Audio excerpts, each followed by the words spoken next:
I'm to interview a patient, and I'd like to give you some thumbnail sketch of what Gestalt therapy stands for.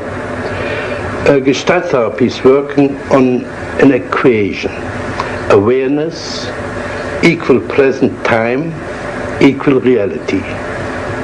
In contrast to depth psychology, we try to get hold of the obvious, of the surface, of the situation in which we find ourselves, and to develop the emerging Gestalt strictly on the I and thou, here and now basis. Any escape into the future or the past is examined as a likely resistance against the ongoing encounter.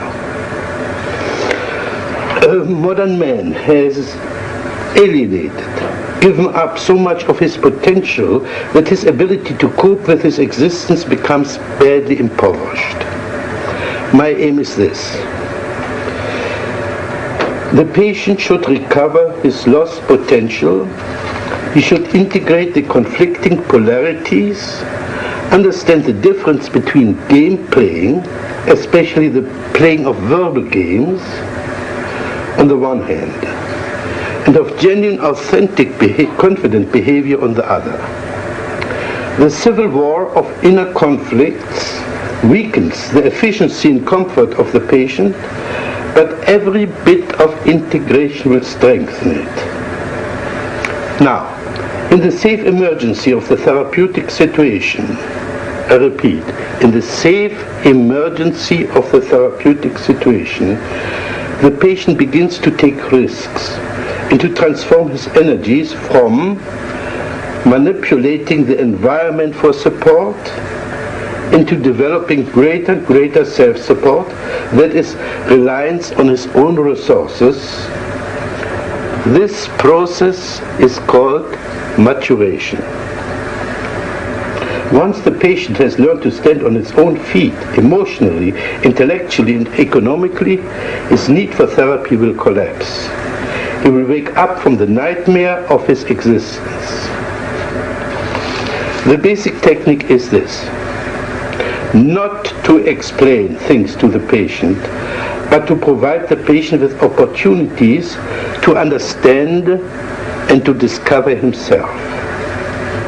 For this purpose, I manipulate and frustrate the patient in such a way that he's confronting himself. In this process, he identifies with his lost potential, for instance, through assimilating his projections by acting out the alien parts of himself.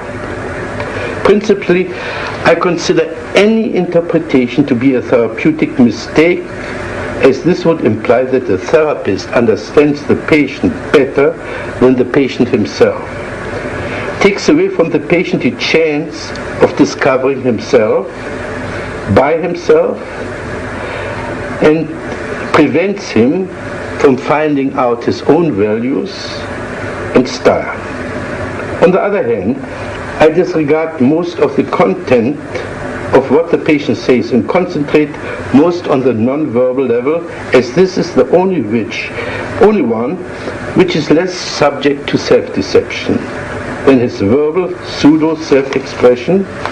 On the non-verbal level, the relevant Gestalt will always emerge and can be dealt with in the here and now.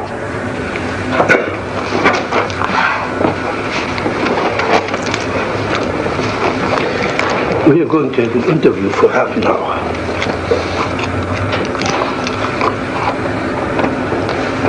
Right away, I'm scared. You say you're scared, but you're smiling. I don't understand how one can be scared and smile at the same time.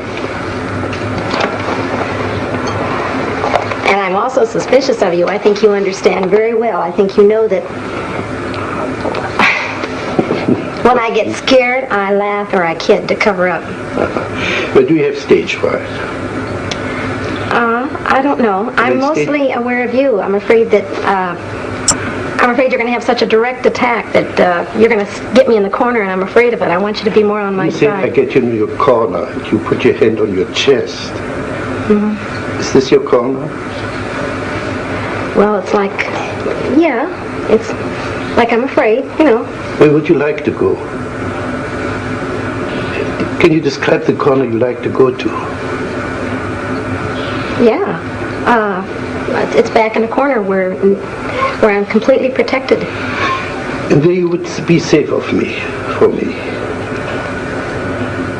Well, I know I wouldn't really. Well, but it feels safer, yes. Imagine you were in this corner, and you're perfectly safe now. What would you do in that corner now? I'd just sit. Just sit? Yes. How long would you sit? I don't know, but this is so funny as you're saying this. This reminds me of when I was a little girl. Every time I was afraid, I'd feel better sitting in a corner.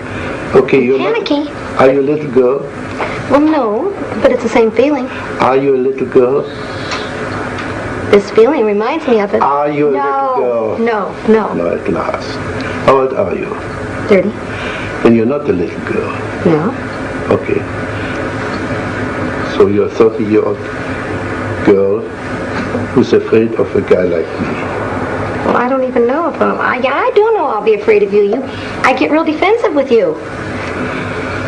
Now what can I do to you? You can't do anything, but I can sure feel dumb, and I can feel stupid for not having the right answers. Now what would it do for you to feel dumb and stupid? I hate it when I'm stupid. What would it do for you to be dumb and stupid? Put it so, like this. What would it do to me if you would play dumb and stupid? It makes you all the smarter and all the higher above me. Then I really have to look up to you because you're so smart. Yeah. Oh, yeah. And butter me up right and left. No, I think you can do that all by yourself. I think the other way around. If you play dumb and stupid, you force me to be more explicit.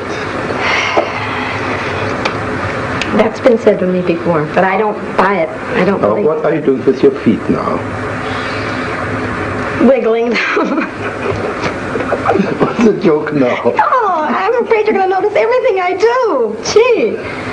Don't you want me? I want you to help me become more relaxed, yes. I don't want to be so defensive with you. I don't like to feel so defensive.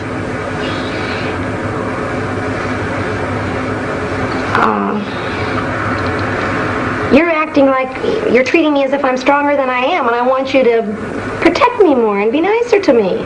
Are you aware of your smile? You don't believe a word what you say. I do too, but I know you're going to pick on me for it. Sure, you're bluff, you're phony. Do you believe, you're meaning that seriously? Yeah. If you say you're afraid and you laugh and you giggle and you squirm, it's phony. You put in a performance for me. Oh, I resent that very much. Can you express it? Yes, sir. I most certainly am not being phony. I will admit this. It's hard for me to show my embarrassment, and I hate to be embarrassed. But boy, I resent you calling me a phony. Just because I smile when I'm embarrassed or I'm put in a corner doesn't mean I'm being a phony. Wonderful, thank you. You didn't smile for the last minute. Well, I'm mad at you. That's right. You didn't have to cover up your anger with your smile. Now, in that moment, in that minute, you were not a phony. Well, at that minute I was mad, though. I wasn't embarrassed. In other words, when you're mad, you're not a phony. I still resent that. I'm not a phony when I'm nervous. Again. I want to get mad at you. You know what I'd like to do? I want you on my level, so I can pick on you just as much as you're picking on me. Okay, pick on me.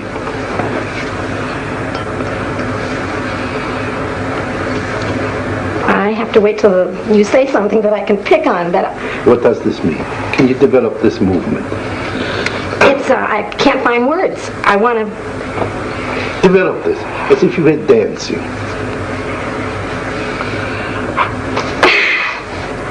I want to start all over again with you. Okay, let's start all over. I know what corner I'd like to put you on. I'd like to ask you a question, and because I have a feeling you don't like me right off the bat, and I want to know if you do. Can you now play Fritz Perls not liking Gloria? What would he say? He'd say that she's a phony, for one. Say you are a phony.